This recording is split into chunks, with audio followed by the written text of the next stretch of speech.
Welcome to Simple Healthy Life, where our goal is to have real, insightful discussions on topics that we find interesting. And today, we actually don't have MJ. He is doing an important conference right now. But the show must go on, and so we have special guest Alysha Gebo here, who happens to be my wife, but is also co-owner of Nurtured Nutrition. And we were hoping to talk a little bit about eating disorders today. It's a topic that we find both near and dear to our hearts, given our career, given kind of our life's work here. So, welcome, Alysha. Thank you. Yeah. So I was hoping you just kind of give the audience a little bit of background about who you are and some of the work that you do. Yeah, so like Ryan said, I'm Alysha. I first got my bachelor's degree from Framingham State, became a dietitian in 2015, and then I went on to pursue my master's in psychology. I completed that in 2017, and I've been working as a dietitian throughout that time. And then in 2021, May of 2021 is when we opened Nurtured Nutrition. So been working there the whole time and building it up, and it's been awesome. Mm-hmm. So you have this unique perspective on building a business, building a practice, really truly from scratch. And of course, I've seen this and been a part of this.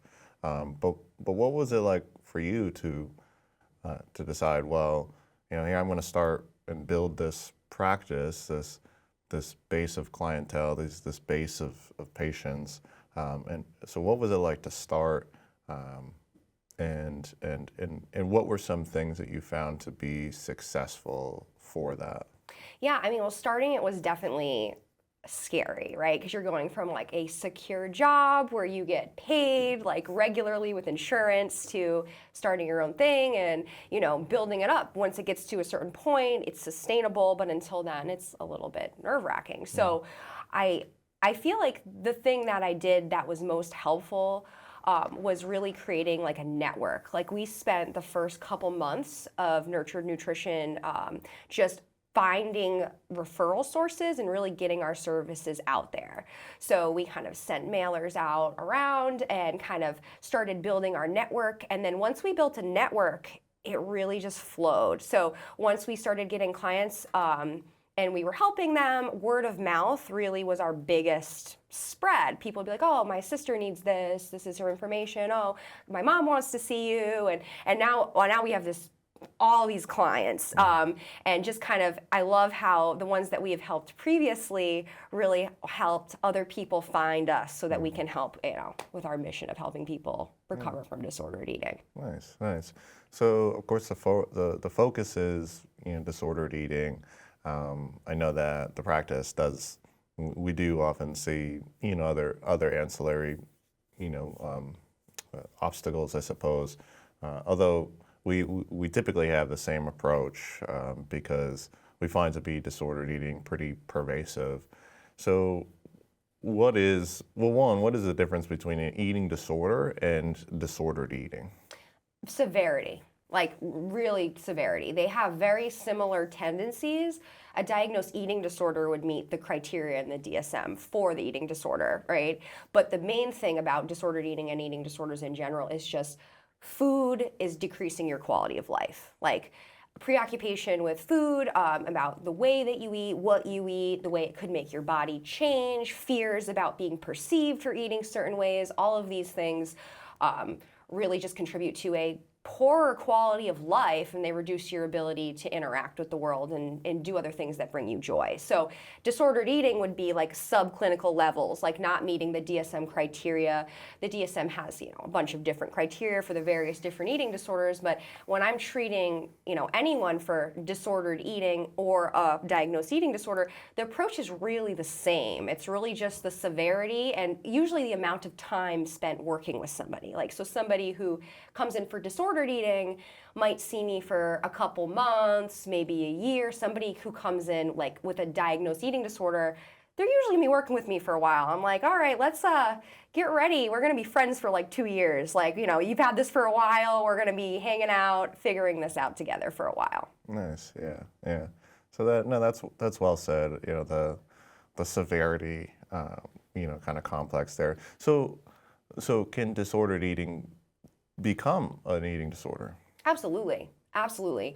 I feel like everybody's different, and the way it progresses is different. But like when disordered eating might make you feel like anxious, but you're still able to kind of do certain things.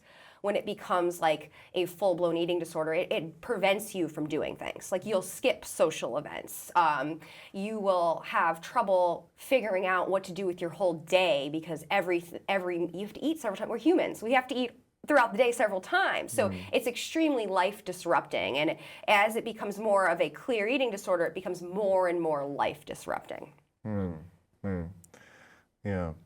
Yeah. And so what are some of the additional risks of having this like kind of disordered eating and then that transitioning into an eating disorder? Like how would someone know that they have some sort of disordered eating going on? Because I think it's very common for a lot of nutrition advice to, especially like from social media, from friends, from family, it's very common for people to make these nutrition recommendations and us to take that to heart and us to make that kind of like a competition in some way. Like, just because I know what healthy eating is means that I have to do it. And if I'm not doing that, then I'm being, bad. So how would someone recognize the start of this process or recognize that they're in the depths of that process? It's very interesting because the start of it they usually don't recognize. Like the vast majority of eating disorders start from somebody trying to, change their diet a little bit or lose a small amount of weight, and they go into it in a healthy mindset.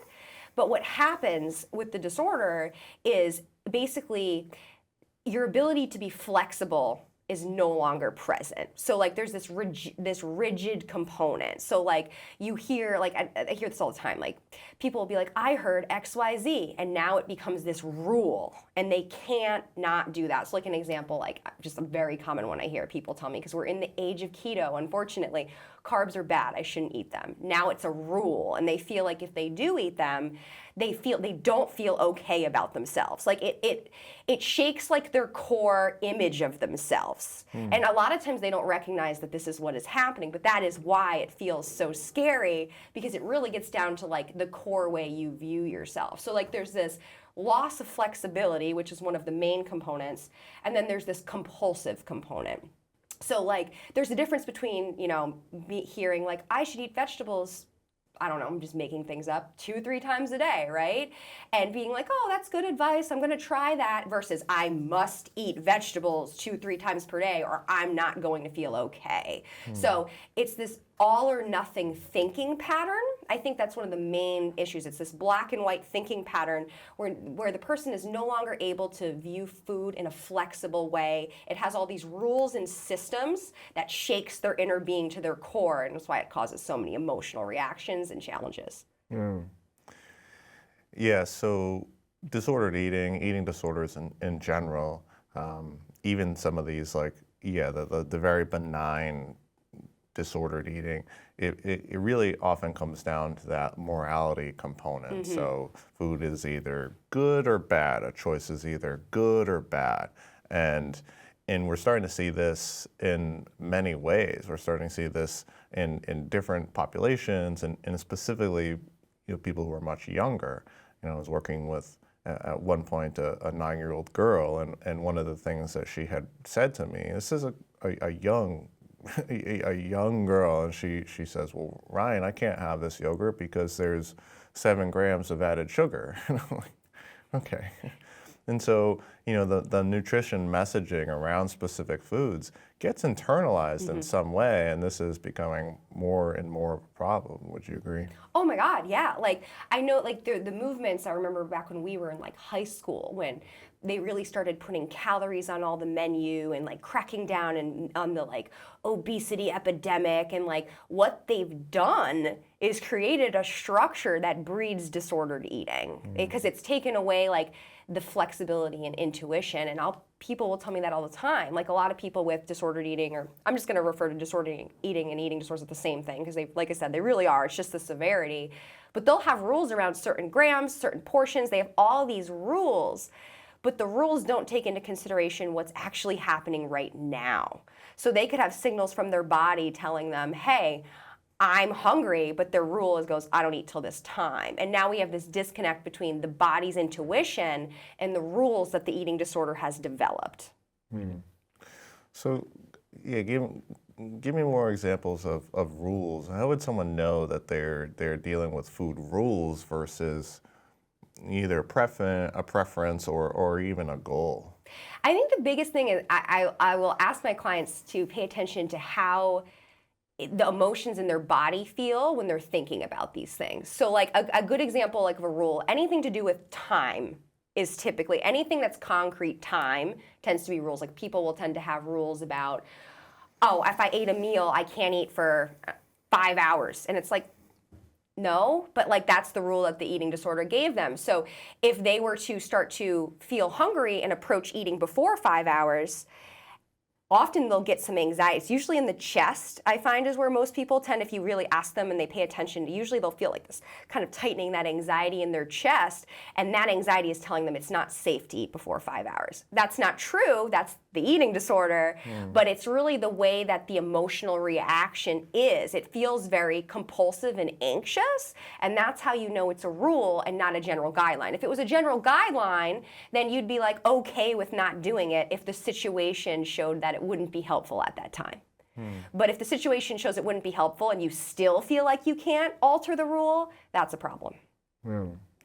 Yeah, and also perhaps breaking a food rule in the context of disordered eating would elicit some emotional response. Oh yeah, so it would elicit, so typically it will elicit either not being able to break the rule and suffering because of it, because normally it would lead to suffering because you're usually too hungry or you miss a social experience or whatever the rule was causing you to lose. Or you also, a lot of times, many people's eating disorders have this compensatory mechanism that kicks in if they do break a rule. So they might be able to break a rule, but then the eating disorder might be like, well, now we need to subtract our next meal. And it's like, no, we don't want to compensate for that. So it's like, it's trying to reestablish this balance that the eating disorder has decided is correct, even though that contradicts all the signals from the body. Yeah, no, it's a good point. It's often that with disordered eating, you're going to have these compensatory behaviors. So I go out for breakfast, but that might mean, oh, I have to skip lunch, or I have to skip dinner, or I have to do something because of that. It's a very normal practice to go out to eat, but if then the whole day needs to be shifted around because of that, then that is essentially a food rule, and it's a little disordered. And not to say that it can't be done healthfully, but it can't be done on a wide scale very healthfully, correct? Yeah, no, exactly, because like I think something like that, like, oh, if we're gonna go out to dinner, like that's like a normal social thing to do that increases quality of life. Like going out to a meal with your friends or your family is a way to connect with others. There's so much more there beyond just going for this meal. But when the eating disorder is present and active, the eating disorder doesn't care about that, because first of all, the eating disorder doesn't care at all about you and how you feel or your quality of life. It just cares about its goals, right?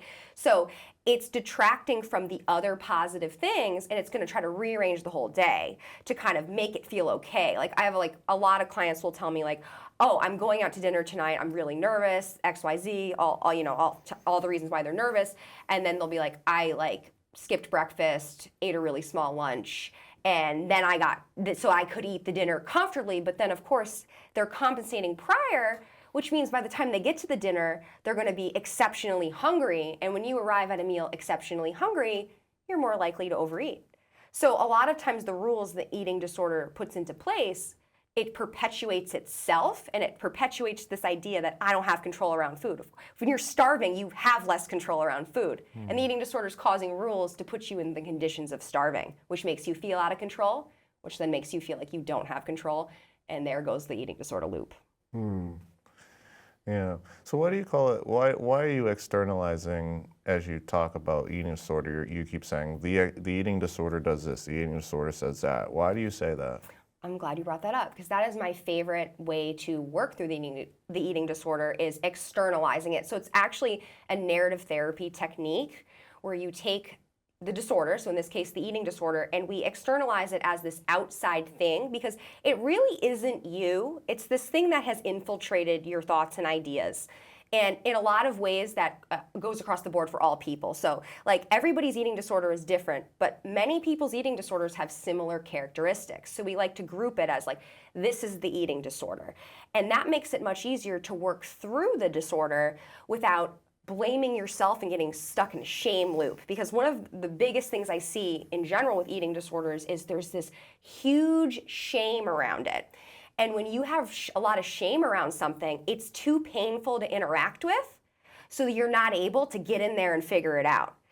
If you externalize the eating disorder and go, these are all the characteristics of the eating disorder, this is the eating disorder, and look at it as like, this is this thing that is within me that I'm trying to separate from myself so I can remove it from myself and label all of its thoughts and behaviors as such, it's much easier for you to work through that in an objective way without tapping that shame button, which shuts down progress.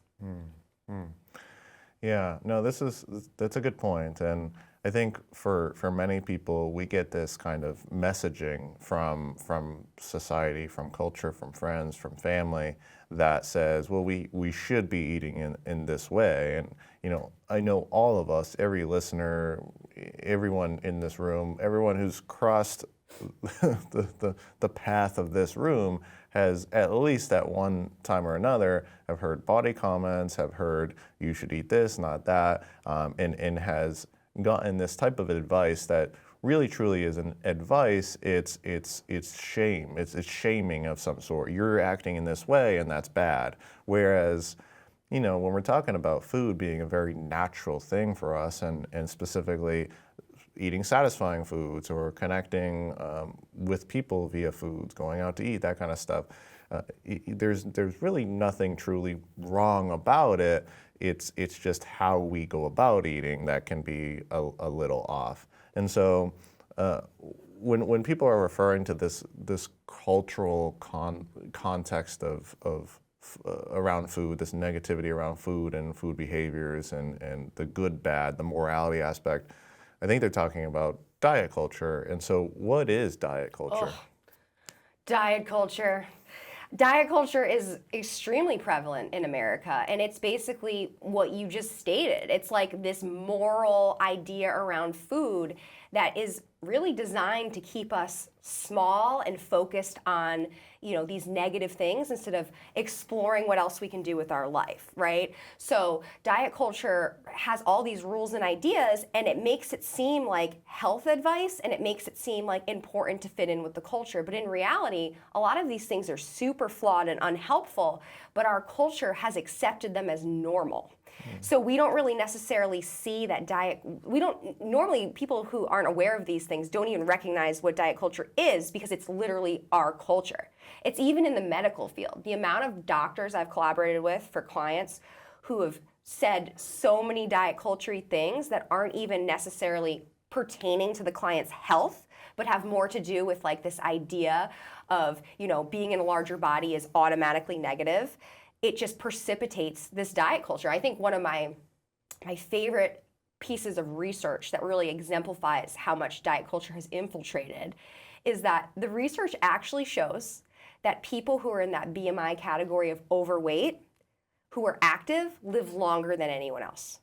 So like, if they live the longest, why are we labeling them overweight? That doesn't make any sense. But our culture is very fixated on being in smaller bodies and labeling that as more positive, when in reality that's not necessarily better for us.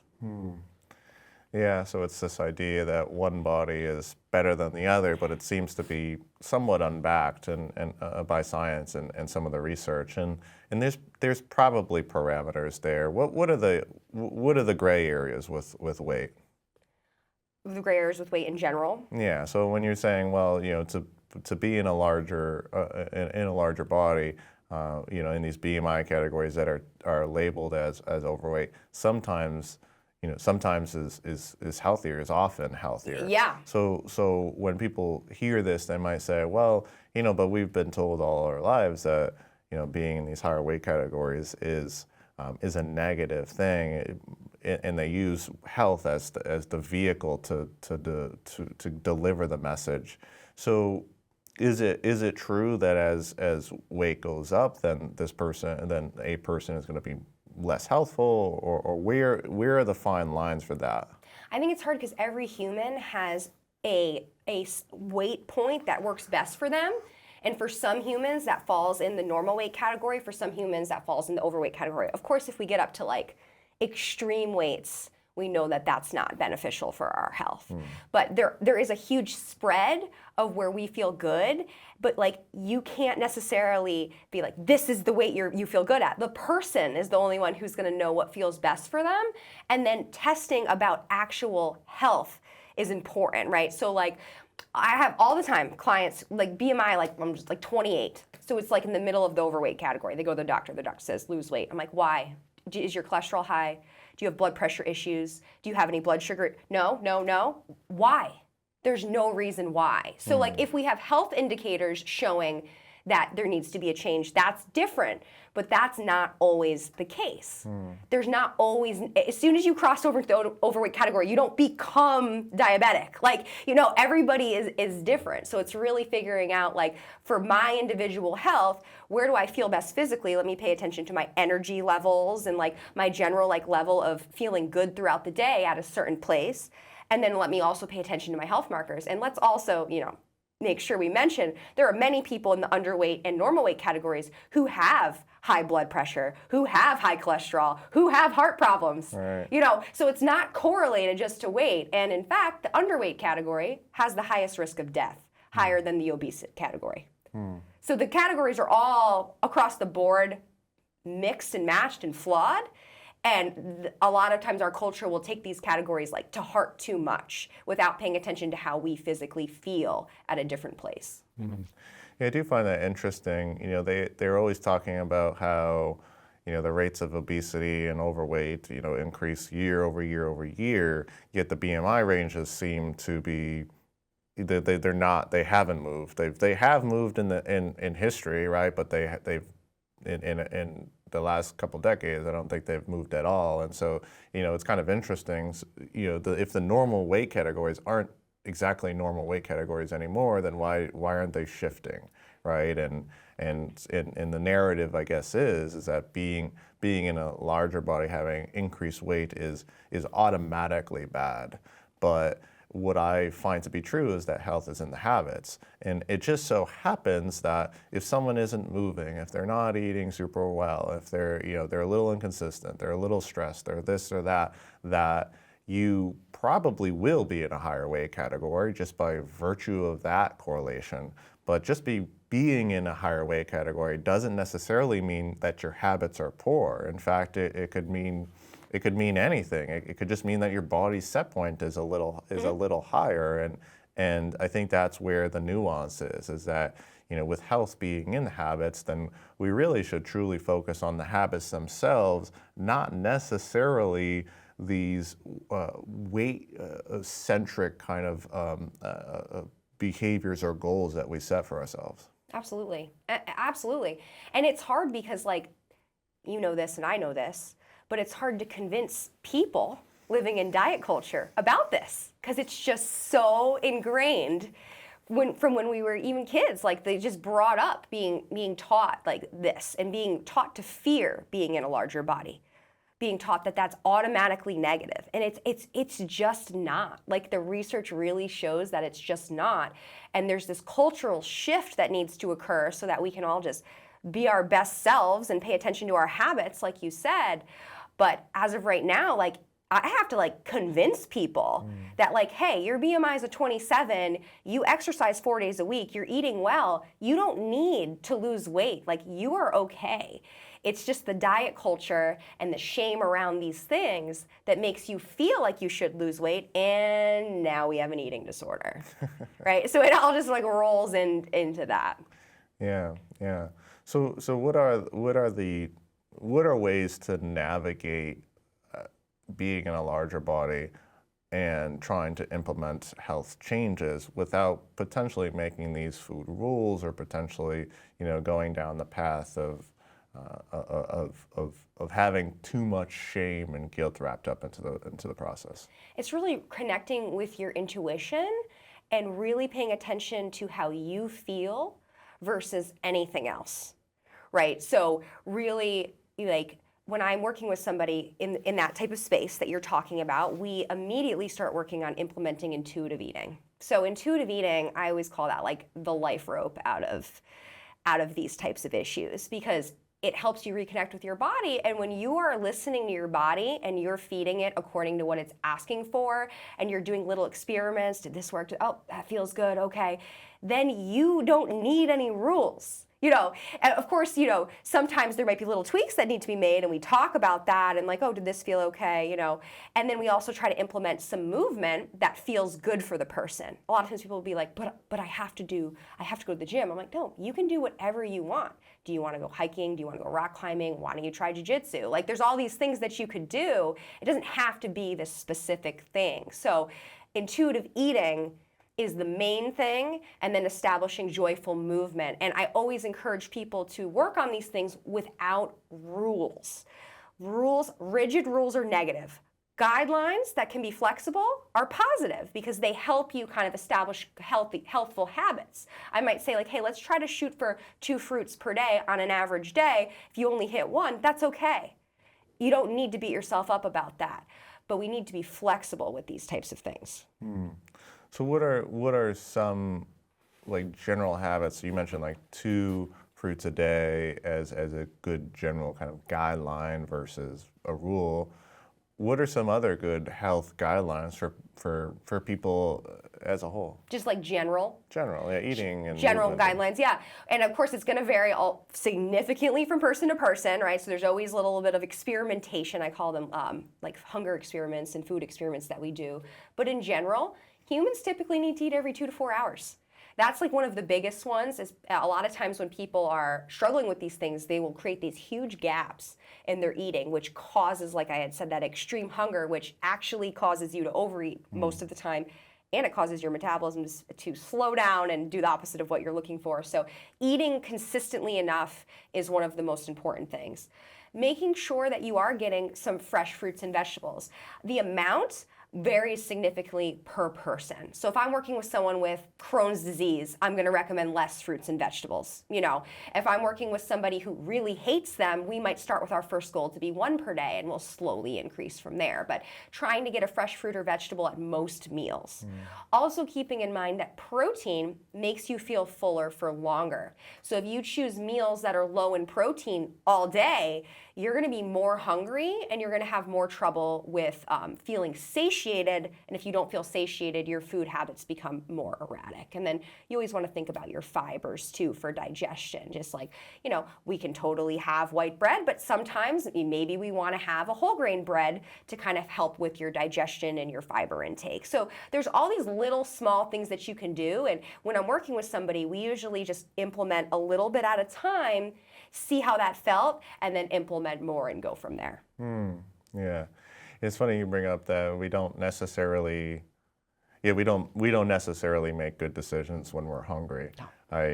The other day, I went to this Indian spot, and the first part of the day was very, very active. Did some jujitsu, then did some paddle boarding. I was walking all around, and so really underate for a big part of the day just by happenstance. The logistics of the day didn't yield to eating. However, I got to this Indian spot, and I was very, very hungry. And it was almost like getting a little dizzy, getting a little sick.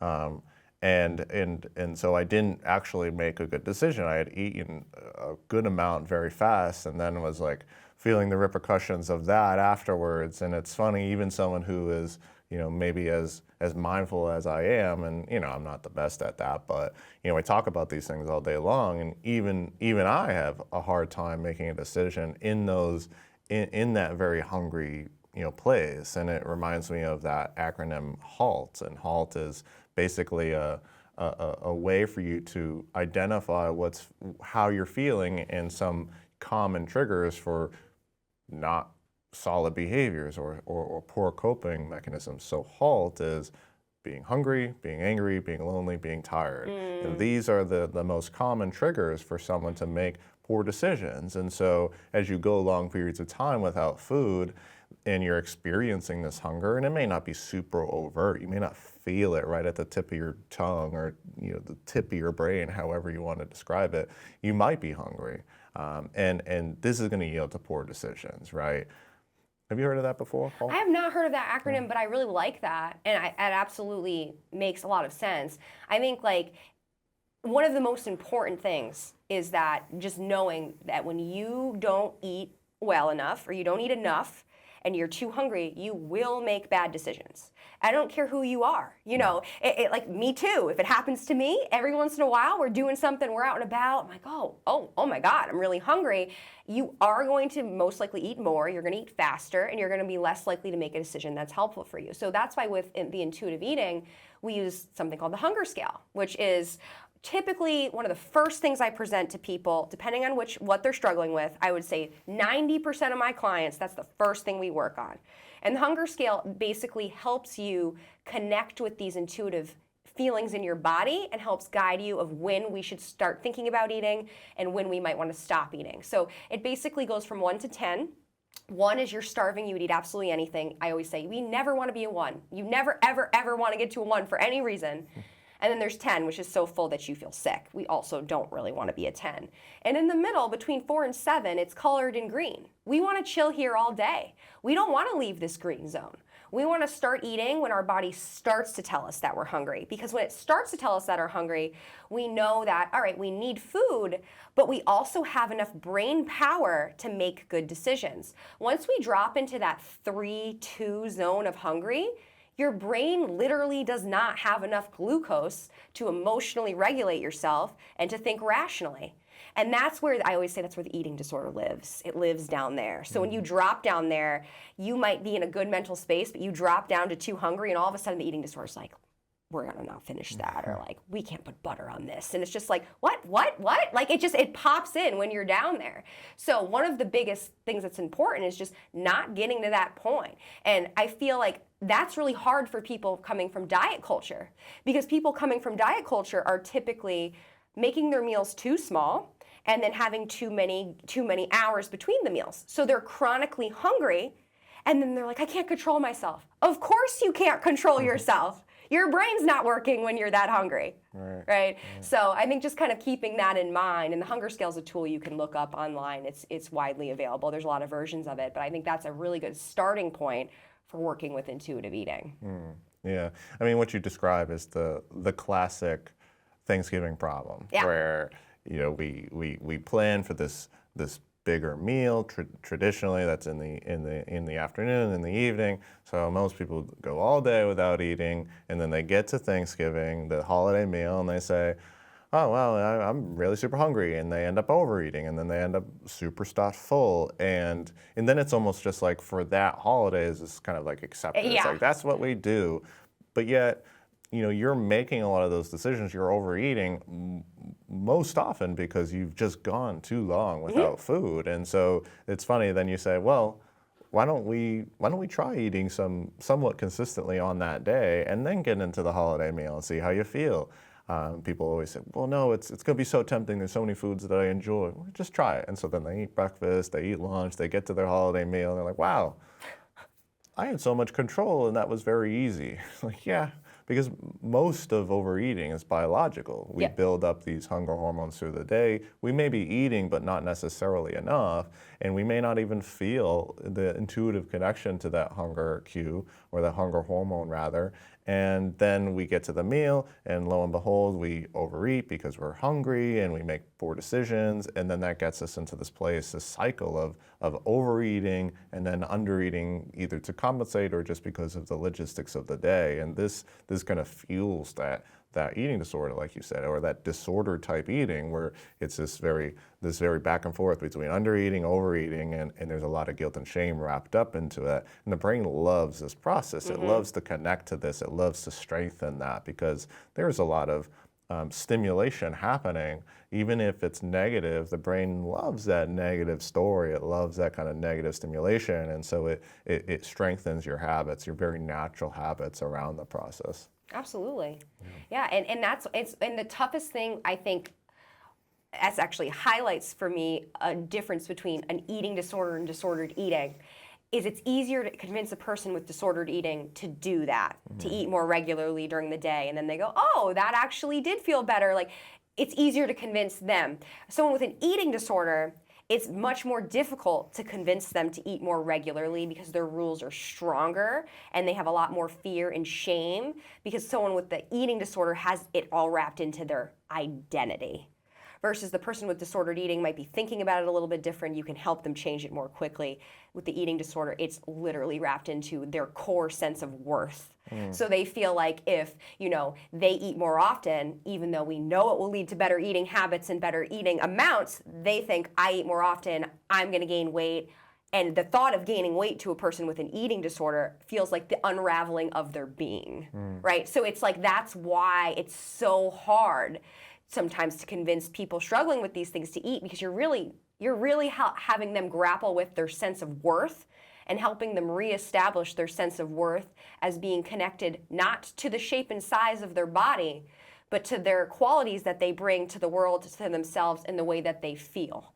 And that is one of the hardest shifts. It happens, but that usually takes a while. Right. Yeah, no, well said. And eating disorders are quite pervasive, and in fact, nearly 10% of people in their lifetime, of all people in their lifetime, will experience an eating disorder, and it's a very underreported thing. Especially speaking for the male community, I have a lot of people who reach out to me on a whim and say, hey, I found this topic that you talked about very helpful, because I struggled with an eating disorder but never really brought it up. And so plenty of men, especially in the athletic community, deal with eating disorders and may not even know it. And it's not only until hindsight, it's not only until you experience what a healthful relationship with food is, that you actually recognize, oh, I was kind of struggling back then. A lot of my life revolved around eating. A lot of my life revolved around weight control, and I had a lot of guilt and shame around my body image. And so if we have 10% of reported cases of true defined eating disorders as an underreported kind of thing in general, disordered eating must be very, very common then. Oh my God. I can't eat.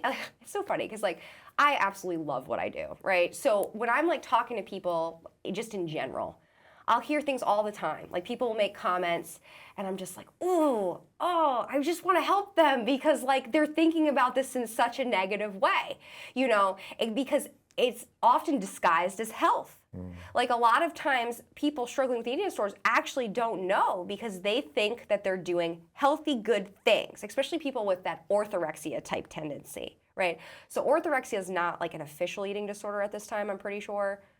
I know they're working on it, but it's basically this obsession with eating healthfully. So a lot of the typical eating disorders are related to more numbers and calories and specific things like that, where orthorexia type eating disorder is more this righteous or healthy eating. And that is super prevalent, and often even people who aren't familiar with this topic and this world here, people will be like, oh, look at them, they're so healthy. And then they get all these compliments for being healthy, but inside they're struggling to do life and having so much shame and guilt, and they're being tortured by this, and everyone's going, they're so healthy. Yeah, no, it's quite sad. Simply put, we shouldn't be thinking about food all that much through the day. We shouldn't be stressing about food. Food is intrinsically very pleasurable to us. And I always talk about one of the reasons why we eat is in fact satisfaction. We eat out of the fact that we just like food and it just tastes good. That doesn't mean that that's the only reason we eat. Of course, we eat for metabolic reasons and we eat for connection reasons and spiritual reasons and cultural reasons.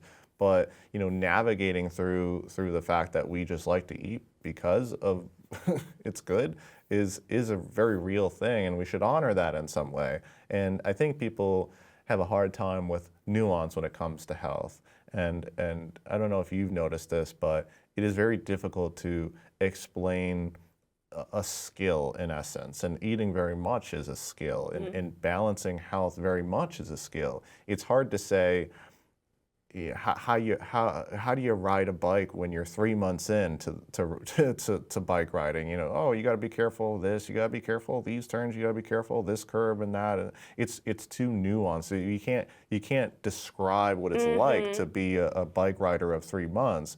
But what you can do is you can practice it in healthful ways. And I think that's a lot of the time that a lot of what we talk about is how do we go about eating in healthful ways so that we get better naturally at making healthier choices, that we get better naturally at increasing our movement, so that we get to these habits, we cultivate these habits in very natural ways, as opposed to, I think I have to do this, I have to move X number of days a week, I have to eat this much, I have to, or I should, right? Yeah, there's the motivation behind why, coming from an intrinsic reason of this makes me feel good versus I must.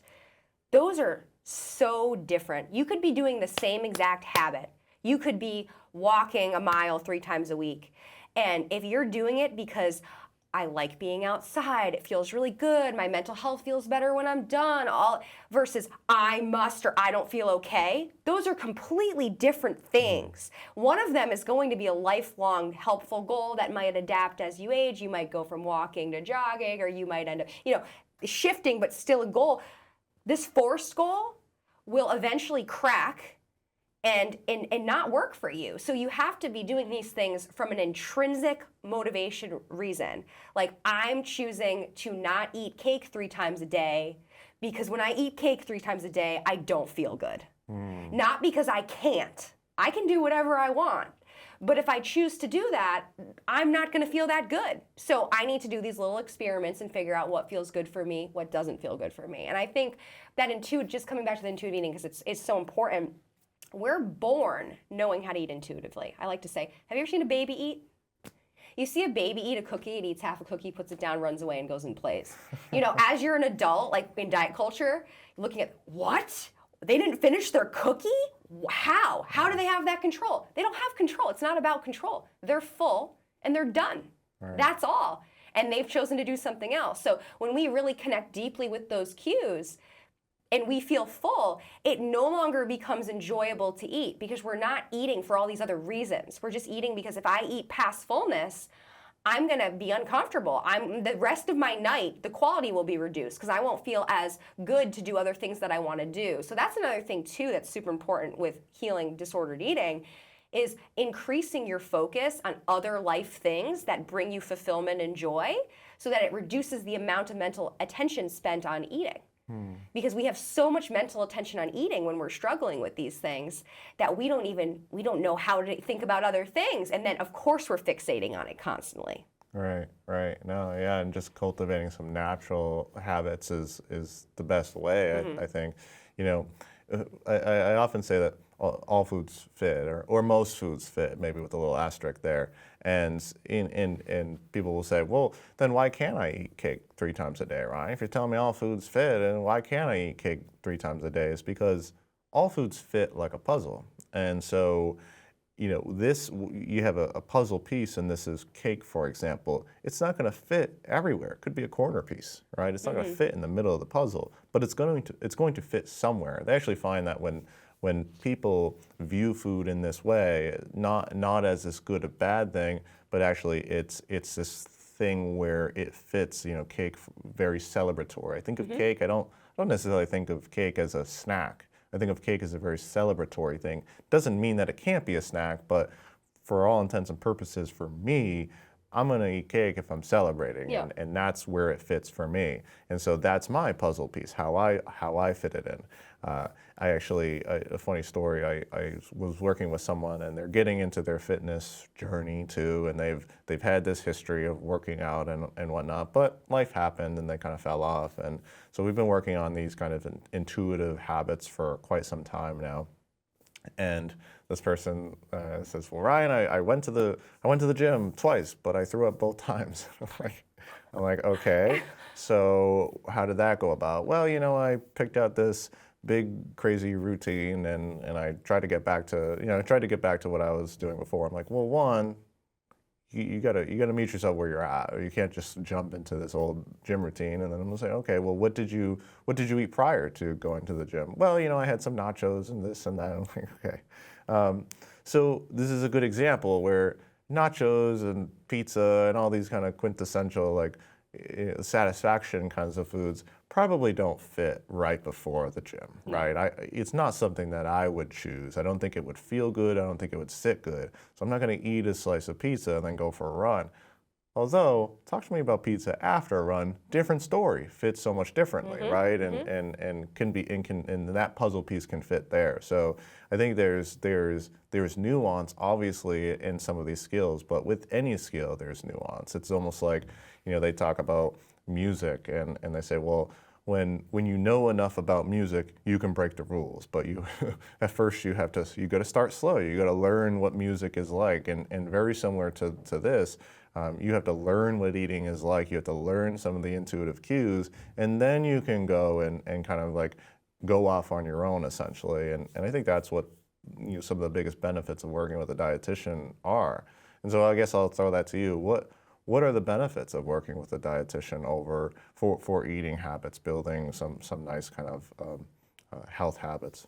I mean, working with the kind of dietitian that we are, right? Like the kind that it kind of comes from this health at every size, intuitive eating framework, we can really help you pose experiments for yourself. Like we can give you general guidelines, but then everybody's different. So helping you kind of try new things that might feel a little scary or off, and giving you ways that you can incorporate new things. So basically, like if you're struggling with disordered eating and you're worried about adding a snack, right? Like we can give you suggestions of like what might we want to try, and then help you pay attention to the nuanced cues that occur before and after, and help you connect with your body, because we're doing 800 things all the time. Like our brains are always going. So we really can help you pause and connect with, hey, how did I feel after I ate that? What were some of the positives? All right, what are some of the cues that led me to know that I needed this type of food at this time? All right, let's keep that in mind. So we really kind of shed light on all these underlying nuances that I think that most people wouldn't think about otherwise.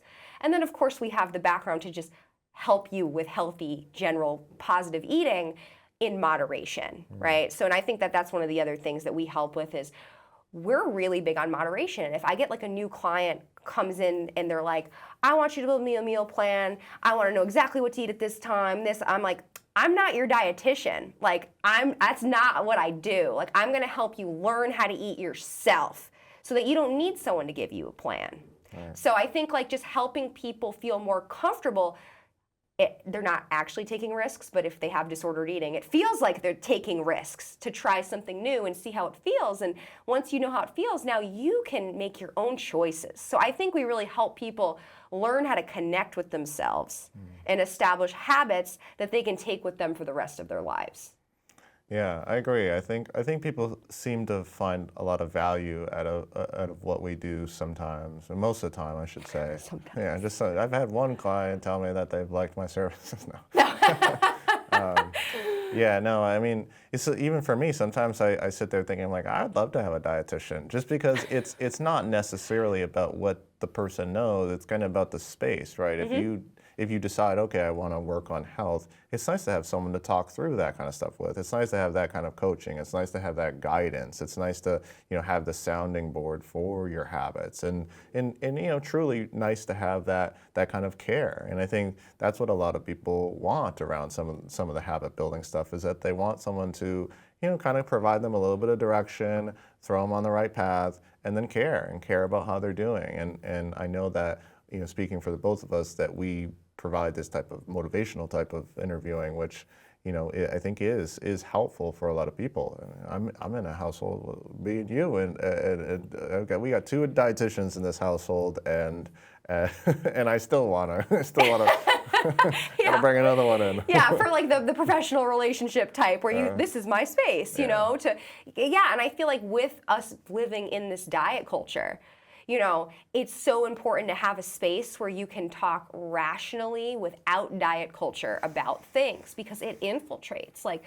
I talk to clients all the time and like, oh, but my mom says this, but my doctor said this, but this is this. And I'm like, all right, we're just gonna for a second take all of that, we're gonna put that aside, and we're gonna focus on what is happening with you, how you feel, and we're gonna do some different experiments and see how we can make you feel better. But it's just having that space without those negative influences. And I find that when clients have that space, it really gives them confidence to kind of go forth and conquer. Yeah. So then let's talk a little bit about this then. Body image and weight and the kind of stigma around this. Let's first start with, what are some reasons why someone would lose weight? Well, what are some, we talk about weight inclusive care and health at every size. What are some valid reasons to lose weight?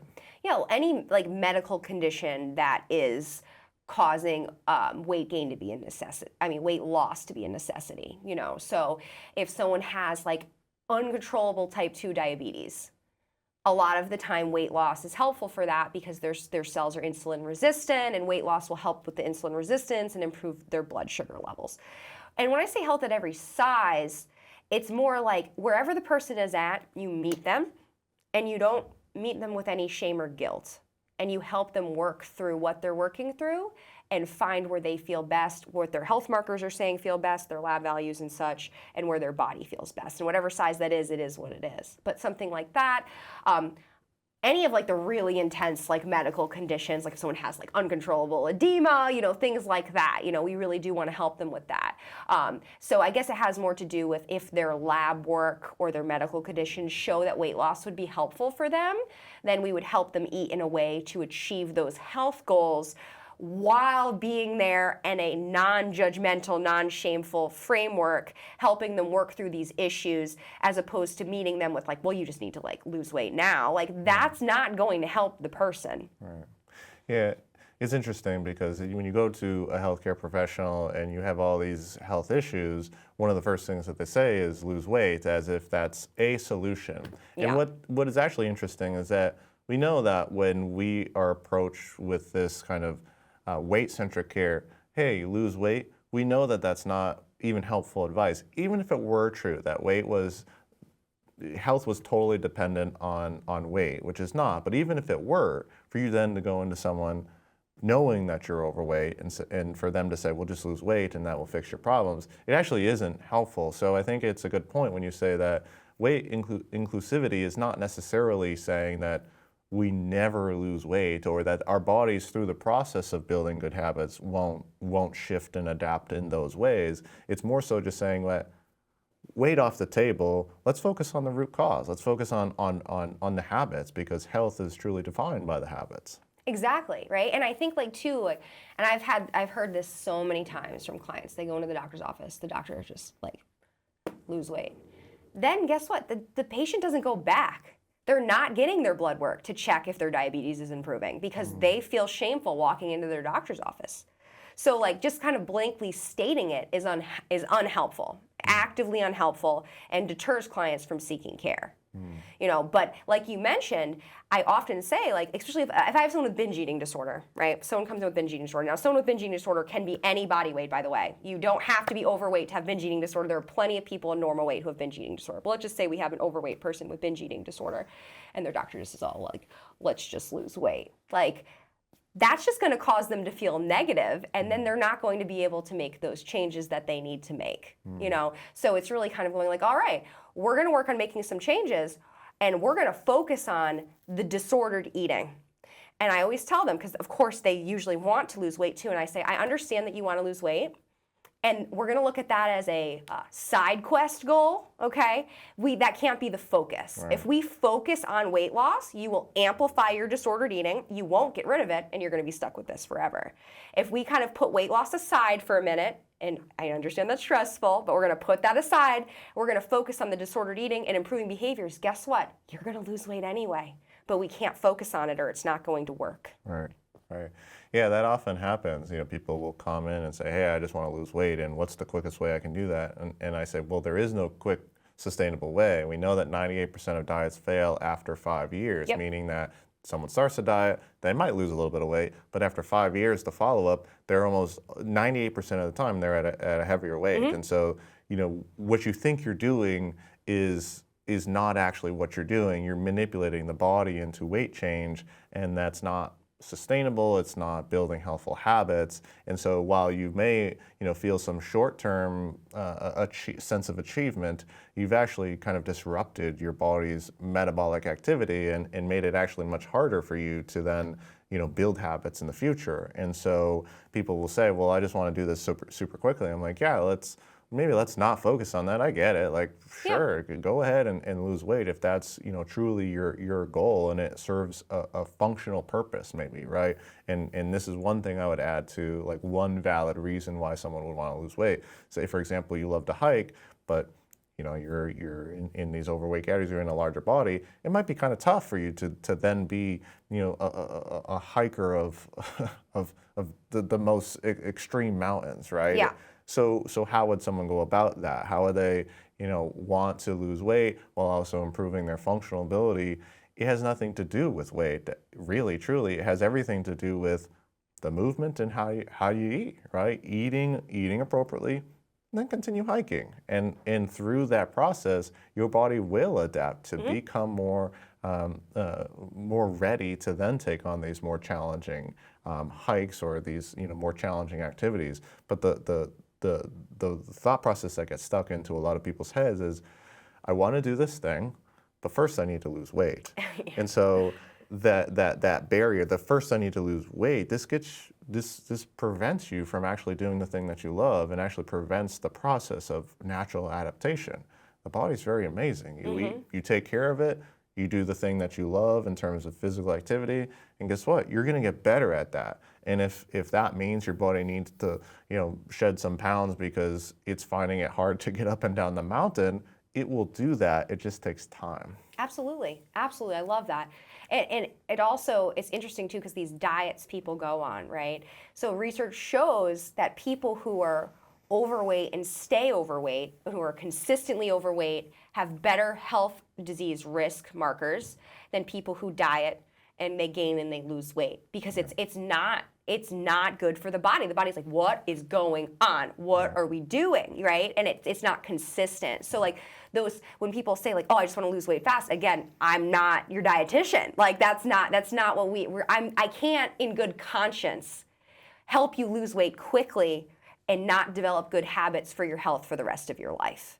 Right. Because I think that's a great example, like doing something you love, like, you know, your weight will change naturally as you more do that thing, so that it can adapt to do that. But a lot of people will tell me like, oh, well, I can't go to the exercise class until I lose weight because I don't feel comfortable in my body. And I'm like, I hear you, but we need to do it anyway so that you can start to feel more comfortable in your body. How are we going to get more comfortable in your body? You have to use your body. You have to do things that make you feel good. If you're focusing on the way your body looks, and this applies to anyone, like eating disorder or no, if you're focusing on the way your body looks, that's not going to be helpful for you. You want to focus on the way your body functions. Some people's bodies don't function well. Some people have organs that don't work. Some people are missing limbs. Like if you have this functioning body, like That is what you want to focus on, because that brings you through life and lets you do the things you want to do. I like to use the analogy, like you could have like the coolest looking car in the world, but if it doesn't drive, who cares? Like it's not getting you to where you need to go. You have like this beat up old car, but it gets you to wherever you need to go.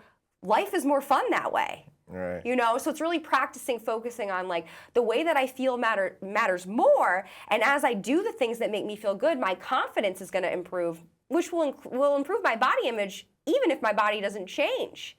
Right? That confidence is really what's going to make you feel better about your body, whether or not it physically changes. Yeah. Oh, well said, and super interesting discussion. I'm sure we could go on for hours and hours and hours. We could go on about this forever. And that's a proven fact. That is a proven fact. However, we'll have to wrap up here. Is there any like final closing thoughts on the topic? Thanks for having me on today. This was really fun. I always love talking about these things and being able to reach more people about some of these issues with diet culture and kind of disordered eating. And if we helped anyone realize that they might be struggling with this, like I'm very happy to be a part of that and to help. Right. Yeah. So if you find that you are struggling with any of these habits or behaviors, and any of that resonated with you, reach out to a dietitian, reach out to someone local, reach out to someone who might be focusing on the habits first, and try to make sure that they're credentialed in some way, because navigating through the nutrition landscape is a tricky one and a slippery slope. So seek some help, talk to a therapist, that kind of stuff. You can find us on Spotify. You can find us on most other podcast platforms. We'll drop the handles for Alysha and myself. And thank you, Alysha, for being here and giving all your wonderful insight. And we will catch you next time. Bye.